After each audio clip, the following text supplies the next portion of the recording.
Sabe, os 4 evangelhos são o coração da fé cristã, né? Mas quem já pegou para ler eles em sequência, um depois do outro, com certeza notou uma coisa bem curiosa. Eles não contam a história exatamente do mesmo jeito. E é aí que está a nossa grande questão. Como pode? Por que 3 desses relatos são tão parecidos, quase irmãos, enquanto o quarto parece vir de uma galáxia completamente diferente? É esse mistério que a gente vai desvendar agora. Para começar, vamos pensar nos evangelhos como se fossem as 4 peças de um quebra-cabeça. Juntas, elas formam um retrato completo. Mas para a gente entender a imagem final, a gente precisa primeiro olhar bem de perto para o formato de cada uma dessas peças. Então, o que a gente tem na mão são 4 biografias da vida de Cristo. Só que as semelhanças e principalmente as diferenças entre elas são tão grandes, tão marcantes, que por séculos os estudiosos se debruçam sobre isso. E não estamos falando de um detalhezinho aqui ou ali. São abordagens com propósitos bem distintos.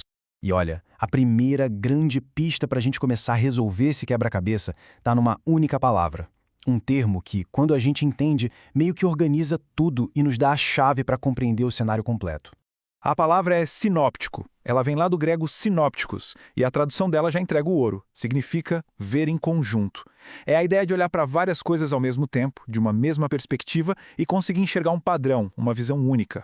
É exatamente por isso que Mateus, Marcos e Lucas são chamados de evangelhos sinópticos, porque os relatos deles podem ser colocados um ao lado do outro, sabe? Em colunas. E quando a gente faz isso, dá para ler em conjunto e perceber uma harmonia incrível na estrutura e no que eles contam.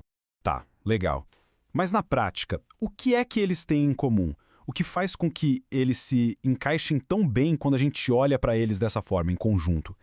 Vamos dar uma olhada nas evidências. O que une esses 3? Olha, basicamente tudo. A espinha dorsal da história, desde o batismo de Jesus até a ressurreição, é muito parecida. Eles relatam os mesmos milagres, contam as mesmas parábolas e até a ordem geral em que as coisas acontecem costuma bater. É uma sintonia que realmente chama a atenção.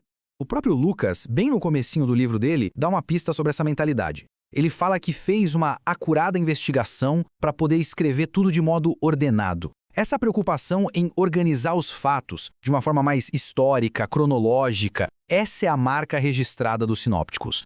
E aí chega João. Se os outros 3 formam um trio cantando em harmonia, João é o solista, com uma melodia completamente diferente. Vamos ver o contraste gritante entre as abordagens. Agora, olha que interessante essa comparação, como ela deixa tudo claro. Os sinópticos focam muito no que Jesus fez, os milagres, as curas, os ensinamentos em parábolas públicas. Já o Evangelho de João, a pegada é outra. O foco dele é em quem Jesus é. Por isso ele traz longos discursos, conversas mais íntimas e uma reflexão teológica muito profunda. É uma mudança de jogo total. E essa diferença a gente sente logo na primeira frase. João não começa com o nascimento de Jesus, nem com o batismo. Não, ele começa antes do tempo, na eternidade, com uma das declarações teológicas mais poderosas de toda a Bíblia. O tom do evangelho inteiro já é definido ali, de cara. Então, aqui está o ponto central. O objetivo de João não era só recontar uma história. A meta dele era claramente teológica. Apresentar e provar a verdade profunda da divindade de Cristo. Cada milagre que ele escolhe contar, cada diálogo que ele registra, tudo serve a esse propósito maior. Então, peraí. Isso quer dizer que eles se contradizem? Que um está certo e os outros estão errados?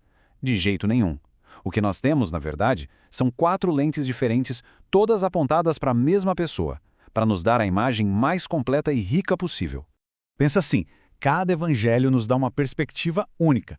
Mateus, escrevendo para um público judeu, apresenta a Jesus como rei, um Messias tão esperado que cumpre as profecias.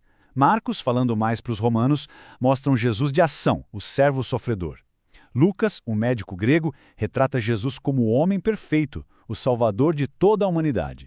E claro, João, escrevendo um pouco mais tarde, revela a identidade mais profunda de todas, Jesus como o divino Filho de Deus.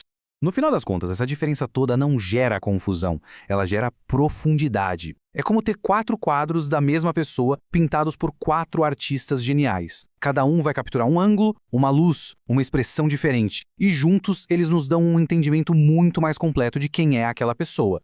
E essa frase aqui amarra tudo de um jeito perfeito, não acha? A diversidade dos evangelhos não é um problema para a gente resolver, mas sim um presente para a gente apreciar. São 4 pontos de vista, todos inspirados, para que a gente possa contemplar a figura central da fé em toda a sua complexidade e glória. E tudo isso nos deixa com uma reflexão, né? Em vez de sempre ver conflito nas diferenças, onde mais na vida a gente pode encontrar uma verdade maior e uma compreensão mais profunda, justamente ao combinar perspectivas que, à primeira vista, parecem tão diferentes. Fica aí para a gente pensar.